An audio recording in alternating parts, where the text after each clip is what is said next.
My sister didn't shout. She looked straight at me, calm and confident, and said, "You're too toxic. Get out." The room went quiet. My mom avoided my eyes. My stepdad didn't say a word. So, I stood up, picked up my bag, and left without arguing. I didn't defend myself. I didn't beg. I just walked away. 7 days later, my phone started ringing nonstop. Her voice was panicked, almost breathless. Why did I get an eviction notice? That was when she finally realized something she never expected. Toxic people don't let sisters live rent-free forever. Before I explain how it got there, tap like and comment where you're listening from, especially if setting boundaries ever made you the villain. My name is Elizabeth. I'm 35 and I work as a dentist. Most days my life looks calm from the outside. Clean white coats, quiet exam rooms, the low hum of equipment in the background. People usually tell me I seem put together. What they don't see is how much of that calm was built by learning how to swallow discomfort without making a sound. My family wasn't always like this. When my biological father passed away, everything shifted quietly, like furniture moved in the dark. My mom remarried a few years later. That's how my stepfather came into our lives, along with his daughter, my stepsister. On paper, we became a blended family. In real life, it felt more like a balancing act that never quite settled. Growing up, I learned early that I was the capable one, the responsible one, the one who didn't need much. If something needed to be handled, it usually landed on me. Not because anyone said it out loud, but because I didn't complain when it did. I went to school, built a career, paid my own bills. Independence became my default setting. The person who made me feel seen was my grandmother. She had this small apartment in the city. Nothing fancy, but warm in a way that mattered. The smell of old books, soft curtains that let the afternoon light in just right. She used to say that a place should feel like it's waiting for you. When she passed, that apartment came to me, not as a prize, but as a responsibility, something she trusted me with. At the time, my stepsister was struggling. New relationship, unstable finances, lots of big dreams, and very little planning. My mom framed it gently, just temporary, just until they figured things out. The apartment was empty anyway. Family helps family, right? So, I said yes. At first, it felt reasonable. I didn't need the extra income immediately. I was managing my own mortgage, keeping track of my payments, juggling everyday expenses. Letting her live there rentrée seemed like the kind thing to do. I told myself it was short-term. A year, maybe less, but months passed, then more months. Conversations about timelines turned vague. Requests stopped sounding like requests. Utilities were covered, but everything else, repairs, upkeep, little unexpected costs, somehow found their way back to me. And every time I felt a flicker of doubt, I pushed it down. I didn't want to be the difficult one, the selfish one. Looking back, that was the pattern. I gave quietly. They took comfortably, and the more normal it became for them, the less normal it felt for me. I just didn't realize yet how expensive that silence was going to be. Things didn't explode all at once. They never do. They stretch, they creep. They disguise themselves as normal conversations until one day you realize you're already standing in the middle of something ugly. It started with comments, little ones. My stepsister would text things like, "We might need help with a few things this month," without ever saying what those things were. When I asked, she'd reply hours later with a list that sounded more like expectations than requests. Repairs, furniture, a small upgrade she felt the apartment deserved. I noticed she never used words like if or maybe anymore. Then the wedding talk began. At first, it was just excitement. Venues she liked, colors she was considering. I listened, nodded, offered neutral responses while I flossed between patients at work or sat in traffic after long days. Then the numbers started floating into the conversation, rounded casual, like they were weather updates, not financial realities. And every time I hesitated, my mom would smooth it over. "She's just stressed." She'd say, "You know how weddings are?" I told myself I was imagining the pressure, that no one was actually expecting me to carry this until the dinner. My mom invited me over, said it would be nice to all sit together. No agenda, just family. When I walked in, there were extra place settings on the table, people I didn't know, my stepsisters, future in-laws. I should have turned around right then. Instead, I smiled and took off my coat. Dinner felt staged.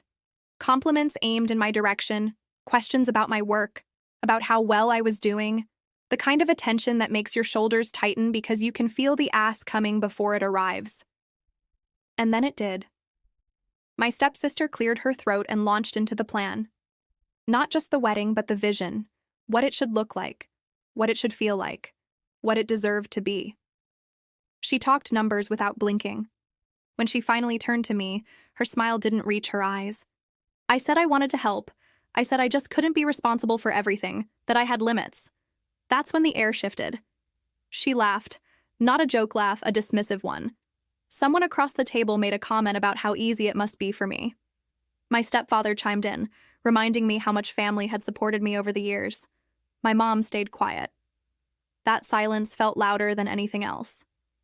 I tried to explain calmly, carefully. That's when my stepsister leaned back, crossed her arms, and said it. "You're being toxic." The word landed hard, like it had been waiting for the right moment, like it was meant to shut me down, not start a conversation. And when I looked around the table, no one corrected her. No one defended me. In that moment, I understood something with perfect clarity. This wasn't about money. It was about control. And I was done pretending not to see it. I didn't sleep that night. Not because I was angry, but because everything finally made sense and my brain wouldn't stop replaying it. The smiles, the way the conversation had been steered, the silence that followed when I was labeled the problem. I kept hearing that word in my head over and over like it had rewired the way they saw me. The next morning, I went through my routine on autopilot. Shower, coffee, keys. My reflection in the mirror looked the same, but something underneath had shifted. I wasn't hurt anymore. I was clear. For days, I didn't hear from anyone. No apology, no follow-up, just quiet. The kind of quiet that only exists when people assume you'll come back on your own, when they believe time will soften you into compliance. Instead, I started paying attention. I pulled out my notebook and listed what I'd been covering. Payments here, bills there, small things that added up over time. I wasn't spiraling, I wasn't plotting. I was just being honest with myself for the first time about how long this had been going on, about how normal it had started to feel to give without being asked, and how wrong that was. A few days later, I met with a lawyer I'd known casually for years, someone steady, no drama. We sat across from each other in a quiet office in the city, sunlight hitting the edge of his desk. I explained everything without embellishment. The apartment, the lack of any formal agreement, the dinner, the word that ended everything. He listened, then nodded. What he told me was simple, clear. I wasn't doing anything wrong by reclaiming what was legally mine. There were steps, notices, timelines. Nothing aggressive, nothing unethical, just boundaries on paper. That word again, boundaries. I went home and sat in my car for a long time before getting out. The steering wheel was cold under my hands. I thought about my grandmother, about how she'd trusted me with that apartment, about how she always said kindness shouldn't cost you your dignity. That night, I didn't call anyone. I didn't send messages. I didn't announce anything. I followed the process exactly as I was advised, calmly, quietly. A notice was prepared, professional, neutral, no emotion attached. When I dropped it off at the post office in my neighborhood, it felt strangely ordinary, like mailing a utility payment, like closing a chapter that had been overdue for an ending. I didn't feel victorious. I felt steady. And somewhere in the back of my mind, I knew the silence was about to break. The first call came 3 days later. I was at home, shoes kicked off near the door, reheating leftovers while the city hummed outside my window. My phone buzzed on the counter. Her name lit up the screen. I didn't answer. It buzzed again and again.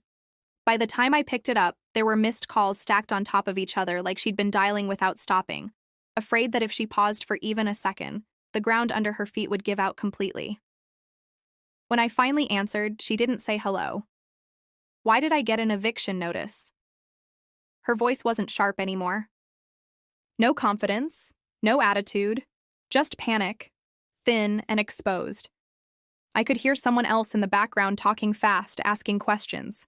Probably my mom, maybe my stepfather. Suddenly, I wasn't invisible anymore. I leaned against the kitchen counter and let the silence stretch. "You can't be serious," she went on, her words tumbling over each other. "This has to be some kind of mistake. Mom said you'd calm down. She said you were just emotional. Emotional. That word again.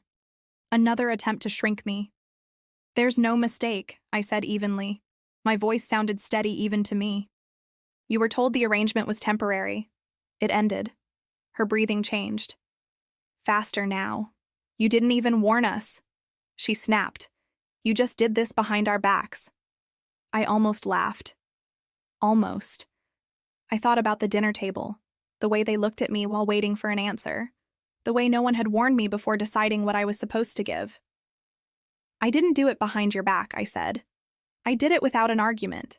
That seemed to hit harder than yelling would have. The calls didn't stop after that. Messages came in waves. Confusion turned into anger.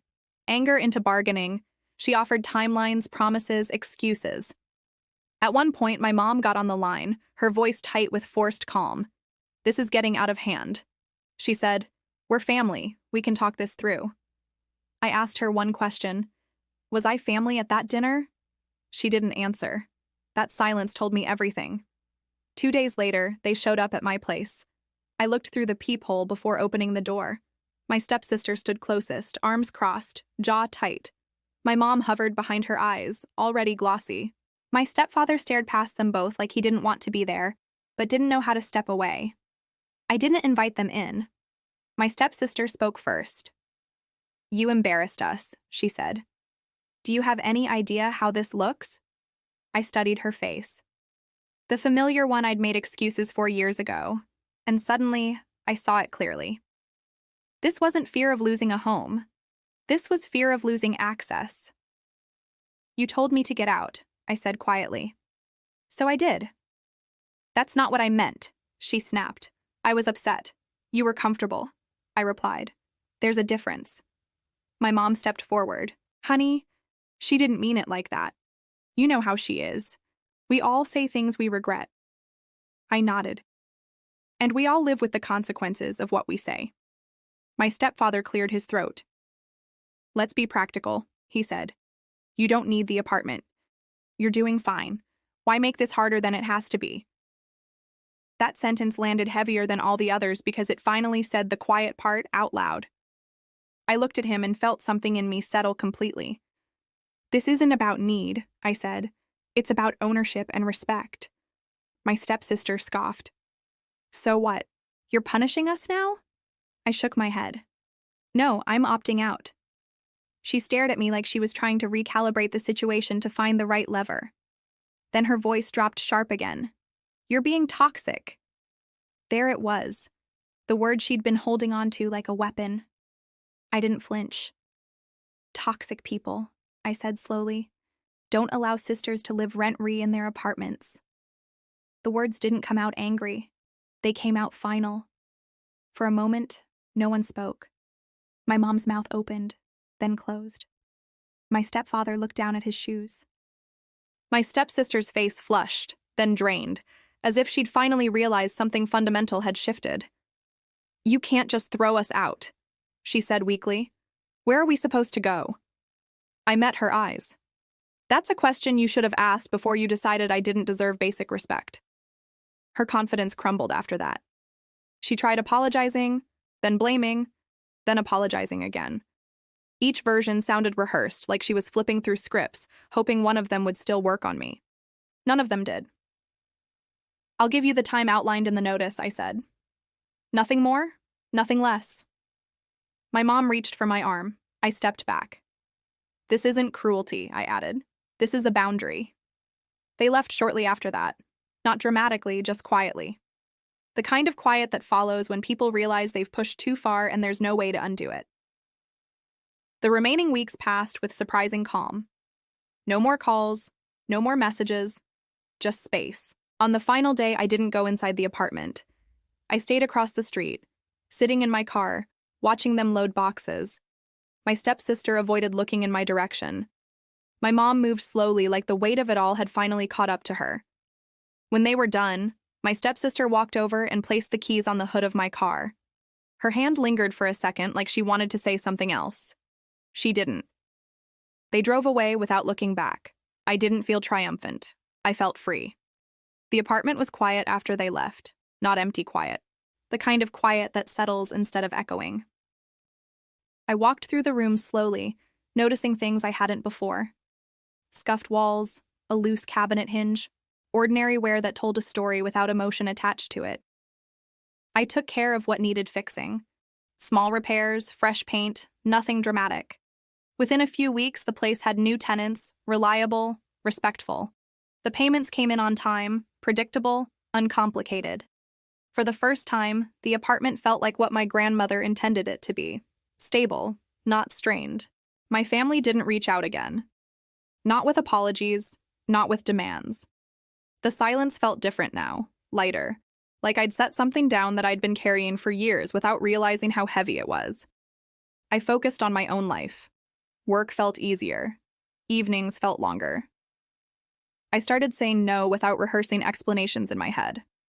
That alone changed everything. I didn't lose my family that day. I lost the illusion that love requires self-erasure, and that loss gave me something I hadn't had before. Peace. For a long time, I carried the word toxic like a scar. Every time I replayed that dinner in my head, I wondered if I'd been too cold, too firm, too unwilling to sacrifice one more piece of myself. Families have a way of teaching you that love is measured by how much you're willing to lose. But here's what I finally learned. The moment you stop being useful, people who live on entitlement will call you names that sound like moral judgments. Toxic, selfish, heartless. Those words aren't diagnosis, they're protests. They're what happens when access is revoked and boundaries replace convenience. I didn't destroy my family. I stepped out of a role that was slowly destroying me. Life is quieter now. Not empty, just honest. I spend my time, energy, and money on things that grow instead of drain me. And the peace that comes from that is worth more than any approval I was chasing before. If this story feels uncomfortably familiar, you're not alone. Share where you're listening from and what boundary changed your life. It might help someone else feel seen too. And if you want more real stories about family betrayal, quiet revenge, and choosing self-respect, make sure you subscribe.